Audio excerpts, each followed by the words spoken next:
everyone, this is Nicki with Design Like a Pro, and in this episode I'm going to show you how to design a program.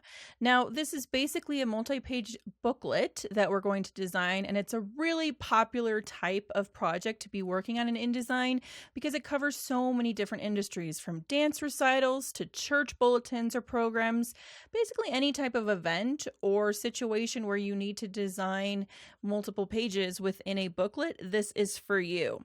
Now this tutorial is a beginner tutorial. There's a few advanced techniques in here, but if you are just starting out with InDesign, this is a perfect tutorial for you because we are going to go over importing photos, editing and placing text, working with character styles and tabs that are really ideal for this type of a program.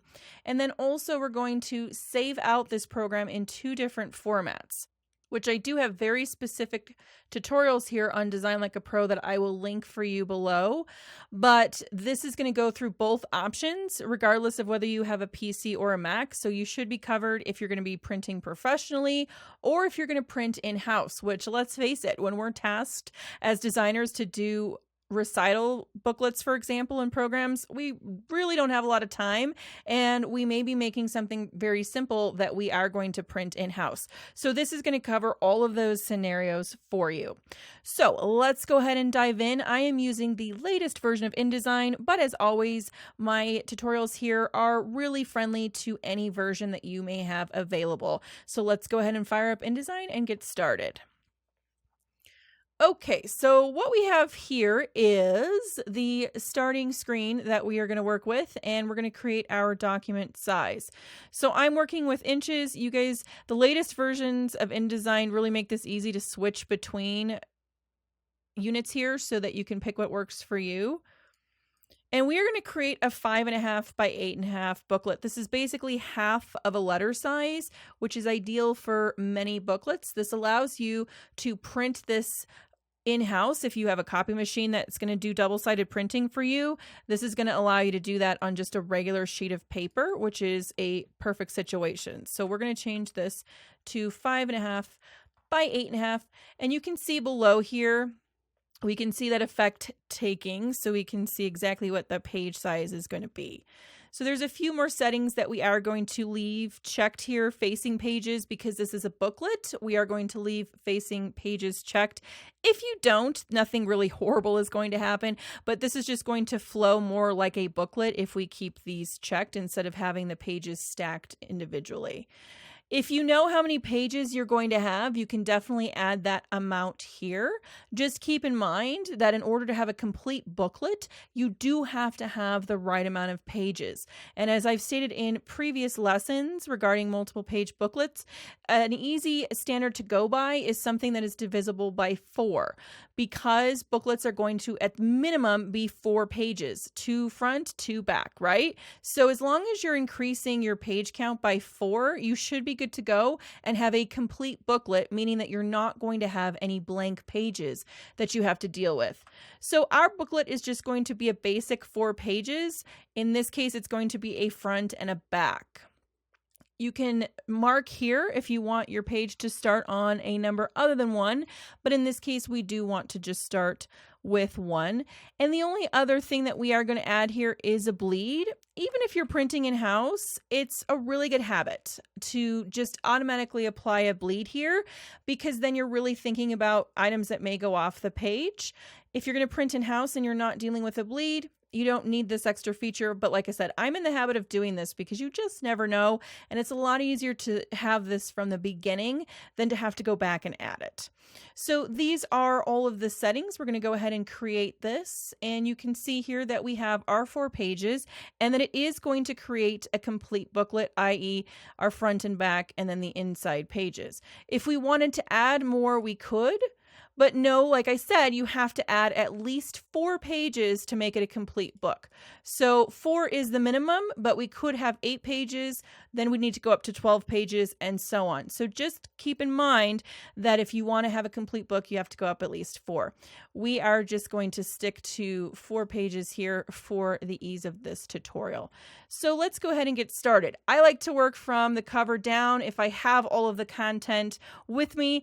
I am very familiar familiar though with having to wait for content and not always having everything you need right when you need it. So if that's the case, design for what you have, but we're just going to start with the cover first. So I've created a scenario that's very common in the design world where you're given limited information, but you just need to work with what you have. So I have 3 images that I'm going to use here and need to place them strategically. And I have decided to use this because we do have a dance recital. So we're going to use this photo for the cover, but we just want to create something really neat for the cover. You could just drop this photo in here and it's done, but I'm just going to show you a quick little technique to make this a little bit nicer. And this is definitely going to work very nicely if you're going to have this professionally printed, but it is also friendly to print in-house if you need to. So I'm dropping this photo in, and then I'm going to hold down Control or Command Shift to scale this all the way down so it fills the frame. Now, word of note here, you need to have a high resolution image, meaning that this is at least 300 out of your camera so that it fills this nicely and it's not pixelated. So just make sure that you're not using a web resolution photo, that you are using a print resolution photo. Good rule of thumb is anything that's at least 5 inches by 7 inches is a good place to start. You can scale that up and down pretty nicely without losing any quality for print. So now we have that filling our page here. I'm not going to worry about this going all the way down, and you'll see why in a second, because I want to place some things on top of here. I want to add a gradient fade to white, which is going to be really friendly for printing this in-house if we want to, but it's just going to create a neat effect as well. I'm going to move this up just a little bit to give even more white space down here. And this is a fun technique. So just right-clicking on the photo, going to Effects, and then Gradient Feather is going to create this really cool effect. So here is my dialog box. I'm making sure that preview is checked so I can see what I'm doing. And I want this to start from the bottom and work up. Now you can see that a couple of things. I'm getting some weird lines here. This is just an effect of InDesign previewing this for me. This is not going to print like this. And you'll see that in the final PDF that it is not going to print like this. So I'm seeing this. You actually may not see this. It is just an error in the way that it's previewing. But we also don't want this white to be all the way up here. I kind of want to keep it right around the bottom of the ballet shoe. And in order to do that, we can adjust how this gradient flows by moving these sliders up here. So this kind of cuts it a little bit shorter. The idea is that we don't see a harsh line. So I can move the black up a little bit. I can move this a little bit closer to it to get a little more white. You can even scale this in a little bit to get a little more white. So the idea is just to find a nice compromise without getting too harsh of a white line. And so you can adjust this based on your photo to accomplish that. And when you get something that you like, go ahead and hit OK. And if you want to preview what you're doing really quick, just hit W. And I can see now that I don't have a harsh line there, and it's going to look really nicely when we lay something on top of it.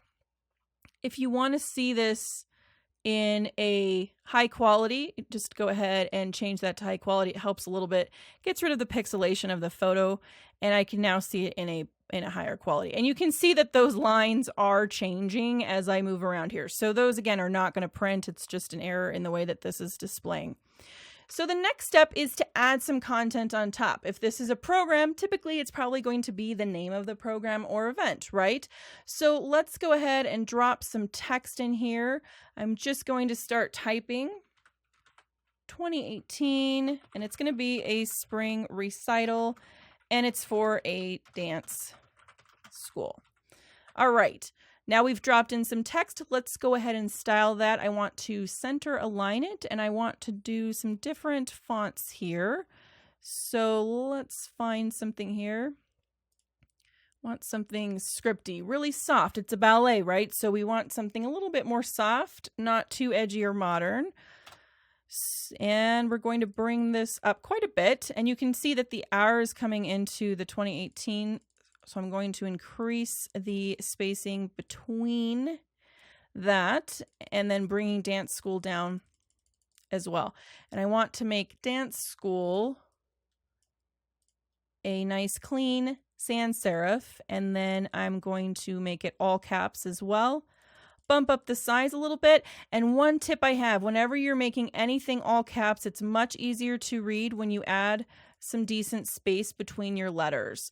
So I would always advise a minimum of 50 spacing here between your tracking. So I'm up a little bit more because I like it to be even more space between there, but it is a really nice way to go. And it makes it a lot easier to read. Okay, so now we have something like this. I can go ahead now and move on, but I'm going to take it to the next level and just add a little bit of color here and a box to separate it from the background. Again, you can just leave it just as it is, but why not go another step? So I'm going to come over here and grab my rectangle tool and just draw it out. And let's go ahead and fill that with a gray color.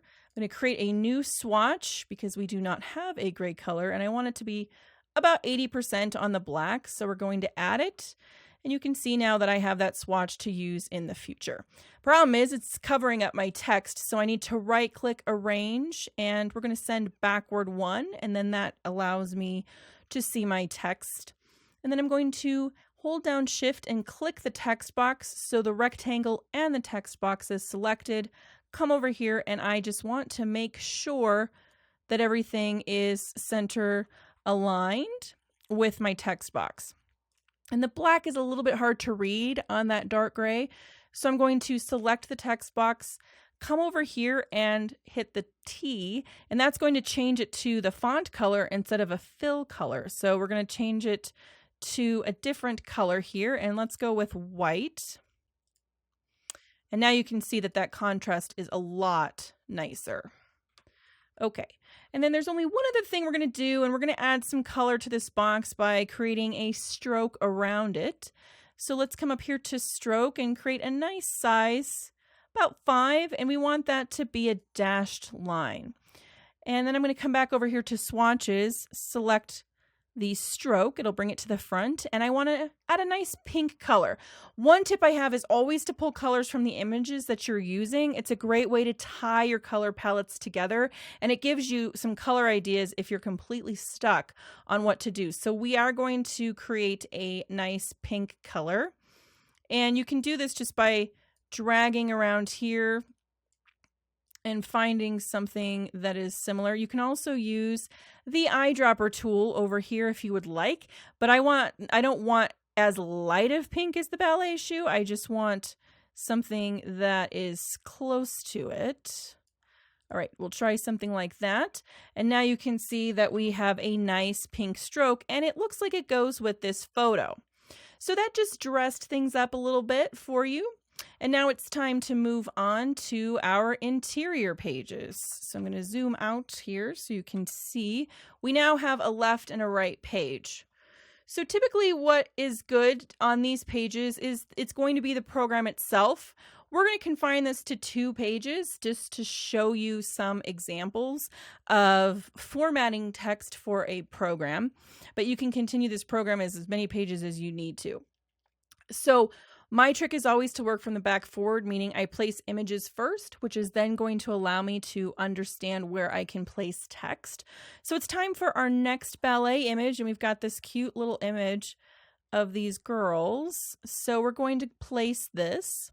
Now here's a tip for you. Again, I'm going to hold down Command or Control Shift to size this.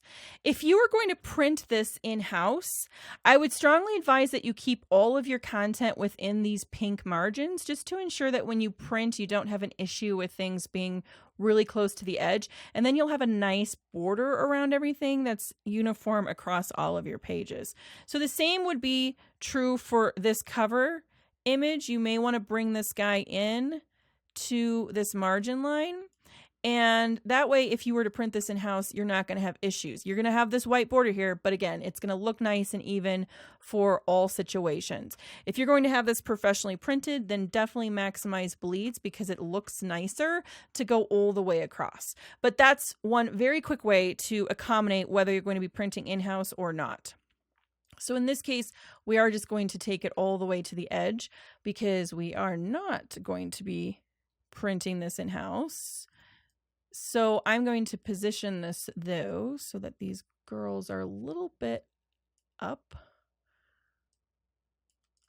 so that I have some space down here, basically, moving that up. So we're just kind of chopping them off a little bit, but I will say when it comes to dance photos, you always want to show the feet, if anything. So it is a pet peeve of mine when people cut the feet off of dancers. Okay, so this gives us a little bit of space down here, and down here we are going to put essentially the names of our dancers. That's a good place for this. Before we do that though, I'm going to dress this up a little bit by grabbing the line tool. I'm just going to hold down Shift and drag this to the end. Come over here back to stroke and add a nice thick pink line to this, something like that. And the pink is already selected from what we were previously doing on the cover. If it's not, you can go ahead and select that. And that just gives us a little dressy line that kind of breaks up our photo from our text. So now we're going to add in the names of our students, and I just have some filler text here. You would obviously use content that you have, but I am playing this off like we have a name of a character that maybe our dancer is performing and then their actual name. So in this case, I'm just writing this out, and then I am going to add a tab, one tab here, and then we're going to style the tab. So if you've never played with tabs, this is a great opportunity to learn how to do them. And in this case, programs are great use of tabs. And tabs basically, in the way that we're using this, is to have those dots that go all the way across, separating two items of content. And then you would continue that down the list. So it's really great for names in this situation. So we're going to come up here to type tabs, and a little box pops up that allows us to style this. So we already have our tab placed so we can see this in action as we're doing it, which is really helpful. We want a right justified tab, meaning that it's going to end on the right side of our text box. And then we want a period here or a dot as the leader. So this is what's going to be duplicated across the entire space for our tabs. And if I drag out here, you can see now that I am placing where I want this tab to end. And right now I want something like that. And if the period disappeared, just go ahead and put it back and hit enter. And now you can see we have our tab filled in with dots. And this will basically continue for as long as you want it to once you've styled it. In my case, I am just going to duplicate this down so that we essentially have what we want here, but you would be typing in the names as you have them. But again, this is a really great way to create a justified and even naming sequence for our program. So when you're done there, I'm going to zoom in here because now we're going to do a few things. We're going to style this a little cleaner. Notice that I have this a little bit outside of the margin, so I'm just going to center that up a little bit better. That way we're not too close to the edge. So from here, I want to style this first and last so that there's a visual difference between the two things. So we've got our character name and our first and last name.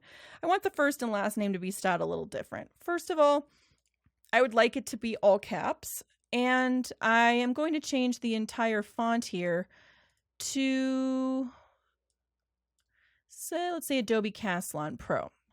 All right, now I'm styling this right here because I want to show you a really quick way to style something and then use it again and again and again for similar items. So in this case, we want this to be all caps, and we're going to add about 80 tracking, and we want this to be bold. So you can see that that helps that area of content stand out from the other area of content.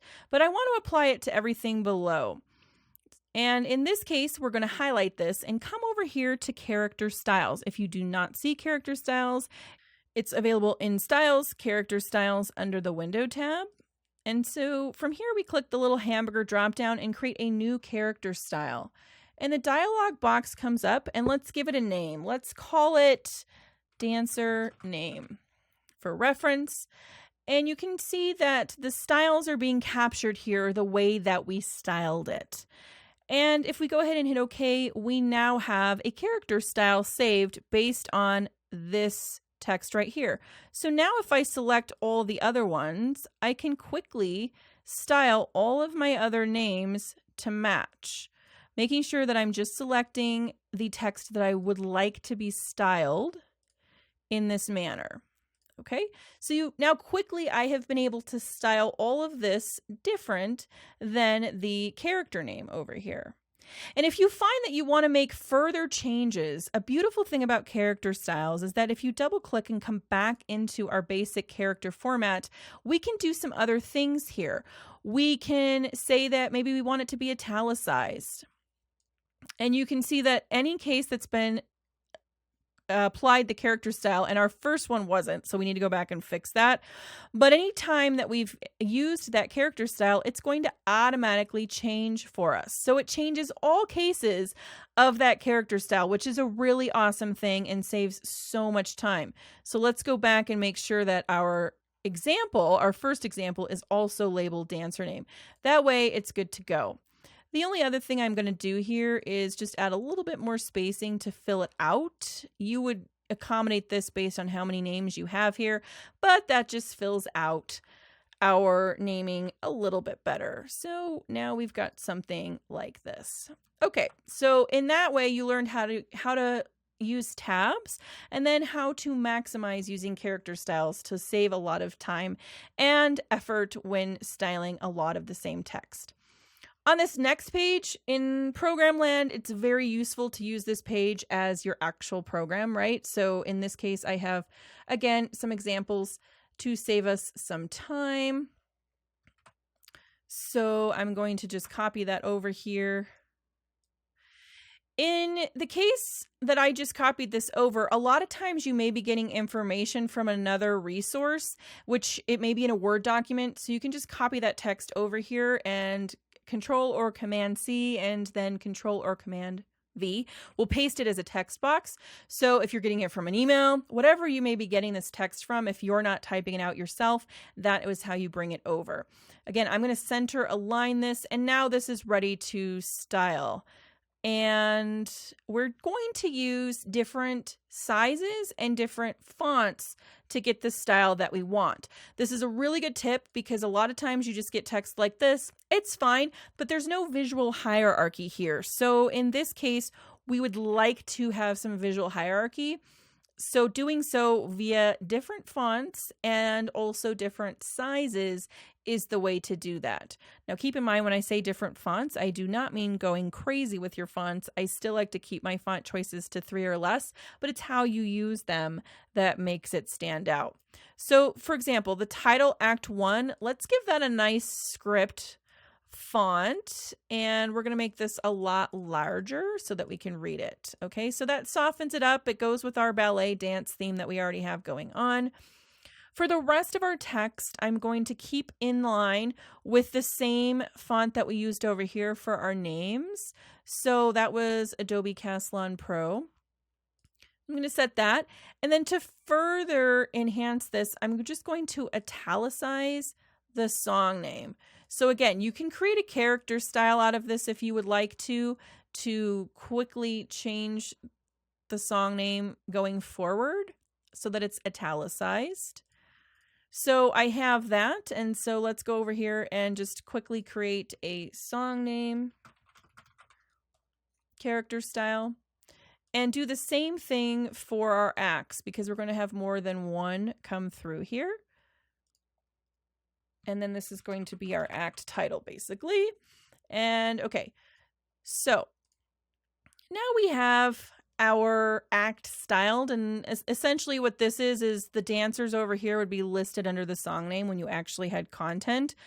So we are going to move all of this up slightly just to maximize our space, and we have 2 more acts that we need to fit in here. I am just duplicating what I already have in the interest of time. You would then continue on with your actual content. So this is going to allow us to utilize our character styles that we just created to quickly style our content. Okay. And this needs to be Act 2. All right. And then I want to go ahead and make these dots pink just to get a little bit of color in here. And in this case, we've got, say, 2x. You can continue on with your X as long as you need to, but in this case, we're going to stop here just in the interest of time. So if you had more, keep going with this, but now we just have 2x. It's a short recital, and we're ready to design the back page. So the back page is completely up to you. There's so many options for designing the back of a program. I tend to use the back of the program as a contact mechanism or an ad. So in this case, we're just going to do a very quick ad alerting parents to next year's registration of classes and a website to sign up. So I have a photo that we are going to use. And it's this adorable horizontal photo. I actually want this to be a vertical photo though. So I am going to extend the frame. And right click on this, go to fitting fill frame proportionately. Gives us a vertical photo now since we had enough room, and I'm just going to move her in here. And I'm essentially holding this over the circle so that I get the hand icon, and you can see that I'm dragging the photo within the frame. So I can align this exactly how I want to. And then a quick W to preview that shows us that she's now within that, and we basically got a vertical photo out of a horizontal photo, and we have space now above her head for some text content. So we are just going to use a similar format, and do not recreate the wheel, guys. Just copy what you already have. In this case, we are going to copy this text, and we are going to paste it over here and drop it over between our margin lines here. We're going to change this to 2019. All right, 2019. And this is just going to say class registration. And then I'm going to delete dance school for right now because we're going to do something different. All right, and we can leave this white if we want to. It's very easy to read, but I want to make it that nice pink color that we've been using just to tie into her dress, her little tutu a little bit better, right? And the only other thing I'm going to add in here is a website. I want to style this differently, so I'm using a different text box here, and it's just going to be the website.com. And we're going to center that up. We are going to make this white just so that it contrasts nicely with the pink. We're going to bring up the size, not that much. We're going to bring up the size of that to about 20. And then let's bring in a nice bold sans serif font. I always like to capitalize the website. It's just something that I do to make it stand out a little more. Okay, and you can leave it like this, but I'm going to go another step forward and kind of tie in the rectangle that we did at the beginning of our cover. And I want that to be a pink one. And we just kind of want a stroked rectangle here. And I'm just eyeballing the placement, but that just sort of ties it in nicely and gives it a nice little look. Okay, so there you have it. Now we have our complete 4-page program ready to go. So now what do? Well, we need to save this. We need to save all of our hard work. So let's save as. I already have one here, so I'm just going to save this as number 2. This is saving the InDesign document, by the way. And here we go. Now we are going to save this file out for our printer. This is if we are going to professionally print this document and send it off to our printer. So in this case, all we need to do is go to File, Export, and save our document as a print PDF. And go ahead and hit save, and then we get some options here. I have presets that I already have available in here that I am using frequently. So I save those out, and these, in this case, we want to have our bleed checked because we are sending this to print. Output, no color conversion. If you need to export out your PDF and change everything to CMYK, then you would convert to destination, preserve numbers, and then you would pick whatever you need to pick for your country and your printing situation. In my case, it would be a working CMYK. Web coded, because I do print a lot. Most of my programs I will print on coded paper. Advanced, I have high res outlines. This is a PDF preset that I use, and I do have a tutorial on setting that up, and then everything else is default. So we are hitting OK, and then it's going to save out our PDF. And you can see here that this is what that looks like printed. And again, you don't see the lines in the actual PDF, and you can see that everything looks okay. We have the bleeds checked for printing, so we're going to get some crossover from our other document. And this is ready to send to print. So the only other situation is if you were printing in-house, you don't want the pages to be individually stacked. You actually want them to show up. So regardless of whether you're on a PC or a Mac, you would be using the print to booklet feature. It's just a matter of how the printer that you're going to use. You're going to use a PostScript for your Mac and then run it through the distiller, which I have a tutorial on that shows you exactly how to do that. If you're on a PC and you can print to PDF, then you can use that feature as well. So you would pick your preset like you normally do if you need to. These settings are fine. This is a 2-up saddle stitch. That's what we're going to be doing because we're essentially printing this in-house and folding it in half. Our preview here shows our 4 pages as they should. If this is wrong or you've got a little error here, usually the problem is in your print settings. You need to make sure that your paper size says custom. That way, the actual page size of your document comes through here. That's really important to make sure that this says custom and not letter by default or another option. And then that makes sure that you've got everything fitting as it should. And then I typically just like to keep everything centered on the page, but it is going to scale to 100%, so it should fit as you want it to. Again, if you have the option, you can print directly to a PDF, or you can print to a PostScript file if you're on a Mac and then run it through the distiller to create your final PDF. And that will allow you to print it at your copy machine or whatever's going to allow you to print double-sided. In this case, you're not going to need a bleed. You don't want it to print bleed. That will actually throw you off a little bit if you don't have the option to print larger than 8.5 by 11, for example. So go ahead and turn that off in this version. Everything else is A-OK the way that it is. And then we go ahead and hit OK. And then you can go ahead and print that PostScript file or print the PDF. I just remove that .indd, save it wherever you need to, and now it's going to create a PostScript file for me that I can then create a PDF off of. And if we come over here, you can see this PostScript file right here. And I can go ahead and open this in Distiller. Now, I'm showing you this option because it is the version that most of you are going to run into is needing to deal with this PostScript, and it's the one that has the most issues that can come up. So if you're printing to a PDF, just like you did the PostScript file, you would just have a PDF and you're done, ready to send that to the printer. But in the PostScript opportunity here, this is the dialog box that comes up, and we need to make some choices. Again, I have some presets in here, so I want to make sure that I'm using those presets. The PostScript file doesn't have any of those settings applied to it like you would if you were saving a PDF, so we need to go ahead and set this. And then the other thing that you need to double check is the paper size. This again is where a lot of people will have issues. So I'm going to go ahead and run the PostScript file through here and we'll see what we get.